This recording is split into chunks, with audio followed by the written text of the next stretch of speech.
અમરેલીની શેત્રુંજી નદીમાં કરોડો માછલીઓના મોત મામલે નાથાલાલ સુખડિયાએ આવેદનપત્ર પાઠવ્યું। વડી ડેમમાંથી છોડાયેલા પાણી બાદ શેત્રુંજી નદીમાં માછલીઓના મોત થયાનો આક્ષેપ। પાણીમાં ઝેરી પદાર્થ કે કેમિકલ્સ ભળ્યા હોવાની વ્યક્ત કરાઈ શંકા। ફતેપુર, ચાંપાથળ, દેવભૂમિ દેવળ, નાના મોટા ગોખરવાડા સહિતના વિસ્તારોમાં પાણીના સેમ્પલ લઈ તપાસ કરવાની માંગ। ગુજરાત પ્રદૂષણ નિયંત્રણ બોર્ડ દ્વારા તપાસ કરી જવાબદારો સામે કાર્યવાહી કરવાની ખાતરી અપાતા કલેક્ટર પ્રદૂષિત પાણીથી પ્રકૃતિ અને વન્યજીવોને ખતરો ઊભો કરનારા તત્વો સામે કાર્યવાહીની માંગ। અહેવાલ સંજય પોપટ।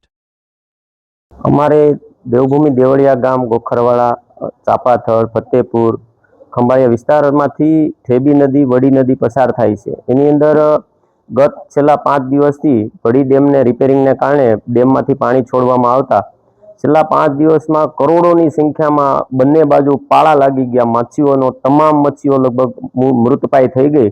તો અમે આજરોજ જિલ્લા કલેક્ટરશ્રીને, માનનીય ધારાસભ્યશ્રી અને મંત્રી શ્રી કૌશિકભાઈ વેકરિયા અને સાંસદશ્રીને અમે લેખિતમાં રજૂઆત કરી કે ભાઈ આની અંદર કોઈ પણ પ્રદૂષણ કોઈના દ્વારા ઠાલવતું હોવાને કારણે, ઝેરી કેમિકલને કારણે આ પ્રાણી કુદરતી પ્રકૃતિનો નાશ થયો છે।